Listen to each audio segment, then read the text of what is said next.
So good evening, everyone. All right. Once again, you're welcome. All right. The next one that talks about megapixel is the little tiny boxes that make up the resolution. That is what we call your image pixels. Sorry, the megapixels.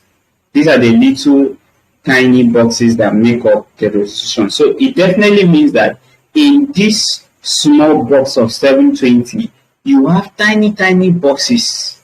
Tiny boxes. Small boxes.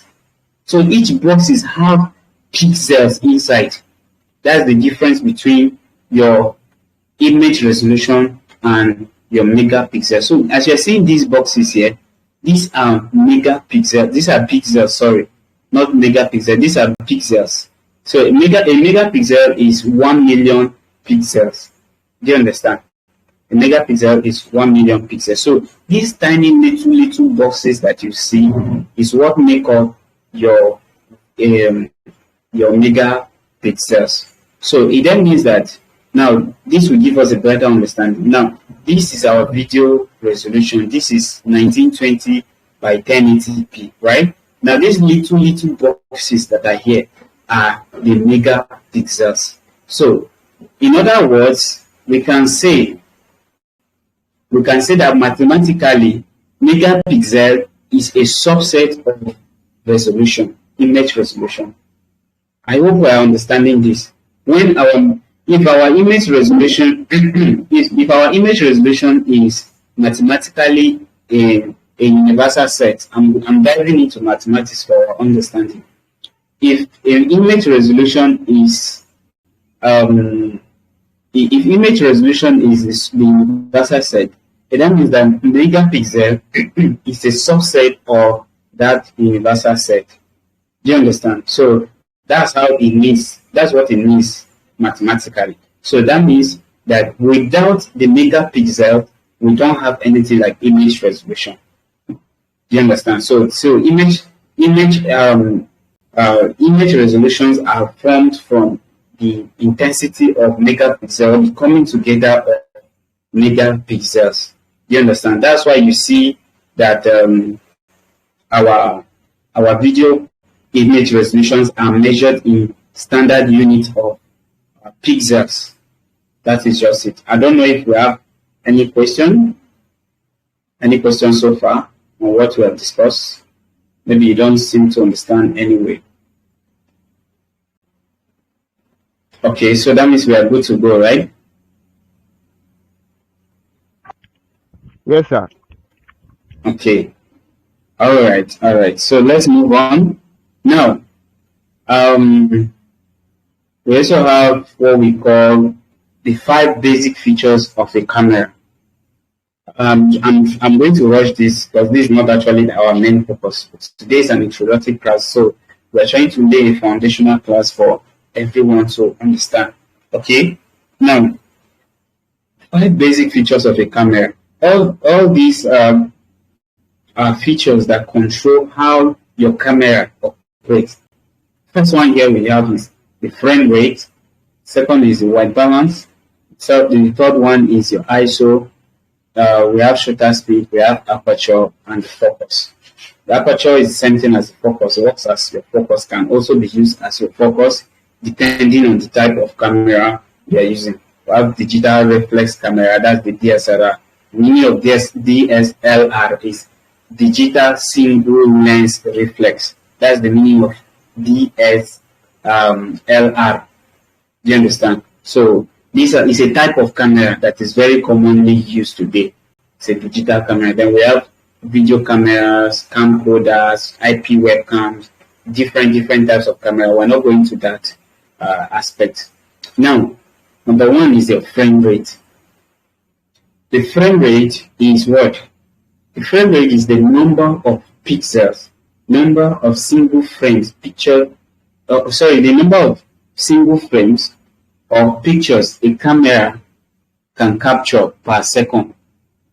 Remember, we talked about when we talked about what do you call it?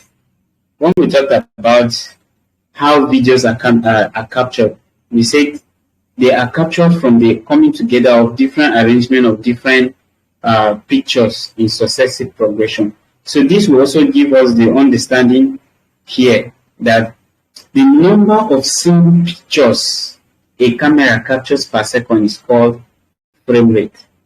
Now this is responsible for how a camera operates or how a video is being created by a camera. Do you understand? So normally when you switch to your phone, if you switch to your smartphone camera, sometimes you will see something like 60 HD, something like 30 FPS. Even on the camera, you see something like 30 FPS. You see something like 60 FPS. You see something like 29.97p and 120p. These are all frame rates. So the frame rate is the speed at which a camera captures, your video. So the standard normal human eyes, the human eyes captures what we call it captures a frame rate of 30 frames per second. That's the standard human the frame rate of the human eyes. Do you understand? In a nutshell, it means in another words, it means that the human eyes capture 30 pictures successively every second. Remember, we said per second. Are we understanding? So every second, the human being eyes. Remember, the camera is formed from the signs of the human eyes. Do you understand? So every 30 seconds, as a second passes like this, your eyes is capturing 30 pictures and sending them to you. So that's where frame rate comes to play in. Okay? Alright, so now back to what we were saying.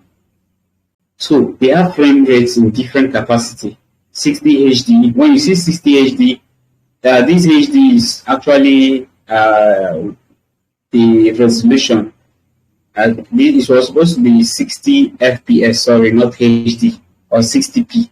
So when you see something, but I just put it here to sometimes on your video camera, maybe for iPhones, you will see something of this nature. Maybe when you switch to your video camera, you see something like 30 HD or 60 HD. That's the frame rate at which that camera is going to shoot at that particular time. Okay, so now what does it mean? It means that it is going to capture 60 pictures per second and record them together. This 30 FPS means it's going to capture 30 pictures and record them at the same time. Sorry, per second, every second. That is what it entails. So that is the use of frame rate. We're going to see the use of frame rate during video editing. Okay, all right. Now, white balance, a camera feature. It is a camera feature that shows the true colors in pictures or images. White balance is measured in Kelvin.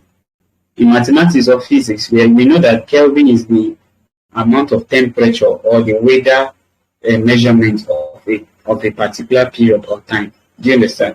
So the same thing is also used in a camera. Do you understand? So there are different types of camera modes, especially now. All these things you can actually see them on your phone if your phone has a camera feature that is called Pro Mode. Most times our phone shoots in auto.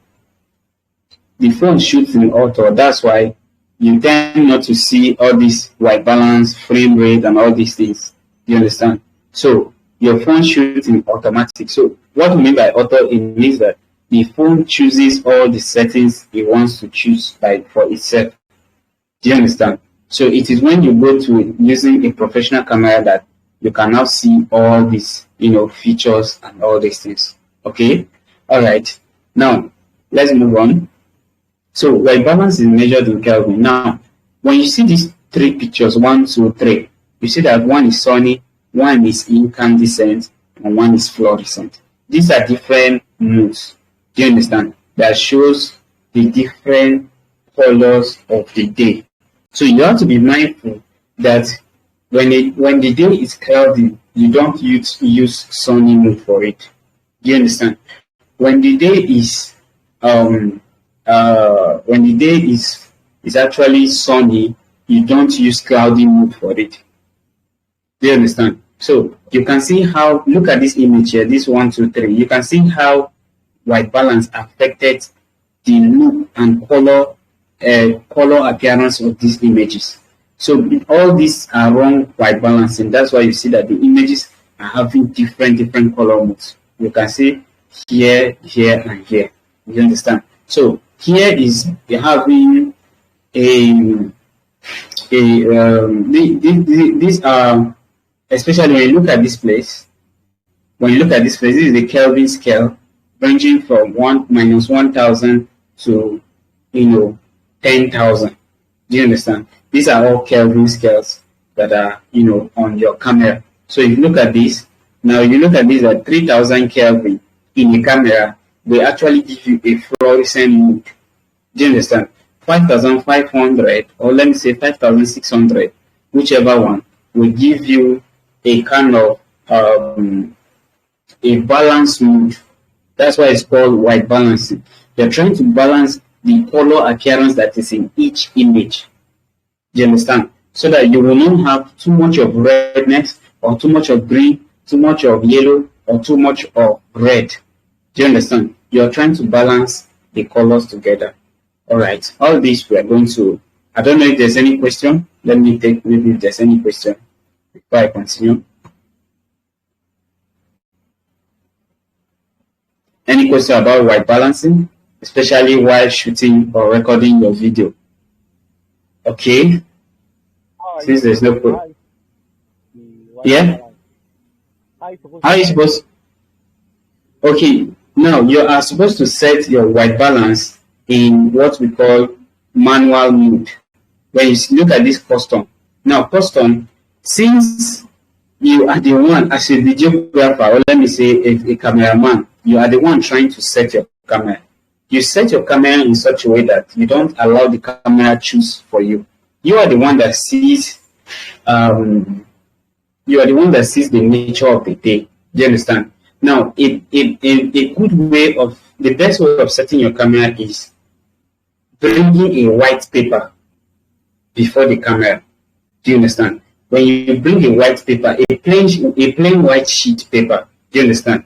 You bring it before a camera, especially if you're shooting. Do this mostly in an environment that you're about to shoot. Let's say a wedding environment, or in the church, or in a school event, or in a place. So let's say you're shooting indoors inside the church. Do you understand? Inside the church, before you start your shooting for that day, you bring a plain white a plain sheet, precisely white color. You bring it and place it before the camera lens. You place it before the camera lens, and then there is a feature where it says manual. Do you understand? Where it says manual. So once you click on that manual, the camera will now take the shape, will now scan that paper. Remember, it is called white balancing. So you're not to use any other color except white to balance that, because white is the neutral color. Do you understand? Remember when in school days, when we talk about the definition of color, we say color is the reflection of light on a substance. Do you understand? If you flash blue on a plain sheet, that's what it gives you. If you flash red on a plain sheet, that's what it gives you. So it is the reflection of light. Now we are using a neutral color, which is white, to balance the whole appearance, because everybody that's coming to that event is definitely putting on different colors. You will have people dressed in white, you have people dressed in red, you have people dressed in blue. So white balance is trying to balance. White balance feature in the camera tells you is a feature that helps you to balance all the colors, so that you will not have much of red in it, you will not have much of green. So once you bring that plain sheet, that camera now scans that plain sheet and takes a balance of the whole color. Do you understand? So it's more like a line, a number line, just like how you are seeing in this scale now. Do you understand? When you are going higher, you will start getting more fluorescent. You are coming down, you will start getting more sunny effect. So once you are doing with a plain sheet, your camera takes a balance in the middle, so that it will not have much of this more of this color than the other. I hope you understand what I just said. So once you just click on that manual white balance, with that plain sheet in front of that camera, it will just scan immediately, and then it will now read on the screen and tell you white balance has been set or something of that. You just see something, a pop-up that will just come. So once, and another way to detect that the camera has actually balanced that has actually executed the white balancing is you comparing it with your human eyes. Do you understand? So by the time you carry that camera and point at maybe a subject or somebody that is sitting down, if what is on that camera screen, what you are seeing on that camera is the same with what you are seeing with your human eyes, then it is actually balanced. Do you understand? But if you notice that you are seeing more of redness or more of bluish effect or more of greenish effect, then know that it's not yet balanced. Okay, so one of the ways to check is with your physical eyes, comparing what the camera is showing you on the previous screen with that of your human eyes. I don't know if you understand what I just explained. Yes, I understand. Thank you. All right, so now we move on. Time is already against us. All right, now the next thing after white balancing is called the ISO. Now, ISO is the amount of light or brightness a camera allows on an image. ISO. Mostly, if you browse even on the internet and check for ISO, there's no direct interpretation, or let me say direct abbreviation for this ISO. So we just see that cameras have it. You will just see it on the camera device, identified like this. Okay. So the amount of light or brightness a camera allows on an image is called ISO. And then one thing we should note is that the higher the ISO value, the higher your lighting, the higher the image becomes brighter. Do you understand? So that's why when you see this line here, you see this image here, you see that ISO 100, our image is a bit darker. ISO 200 is a little bit darker. ISO 400, we start having a bit of lighting. ISO 800, the lighting increases, and then ISO 1600, it becomes very, very bright and exposed. Okay, so that is what it actually means. Now, there is one thing we should note, that one of the reasons why ISO is also as good as ISO is, it can also damage, or let me say, bring blurriness. If you look at these two images now, at ISO 200, the image is sharper, but at ISO 3200, you will notice some little blurriness on the shape. Sorry, on the face. Do you understand? So this is because ISO, once you increase the lighting, it will actually give you a much of brightness, but you will start noticing some grains on the image. You start noticing some grains on the image. So we are going to talk about how to, manage the use of grains. Well, since it's just a video editing class, we may not really dive much into this, but maybe anyone who also is interested in that can ask questions. I will still need room for that, for that practical description. Okay, but a good understanding about the use of ISO. So I'm just trying to tell us what affects video, especially when you are doing your video editing. Some of the things you will notice, and some of the things you also need to take note. If you are a content creator, you are the type that goes to record videos for yourself. You get. So these are things that we need to know. Now, for the camera, especially the phone camera, I told us that it is normally in auto mode. So once you just switch to your camera, once you switch to video camera or video mode on your phone camera, it doesn't allow you to choose all these ISO, all these values and everything you're seeing. You understand? It doesn't give you the manual permission to operate your camera. But there are still applications, or let me say low third-party applications that you can still use to get what you are looking for. Okay? All right. So that's that for ISO. The higher your ISO value, the higher your lighting effect.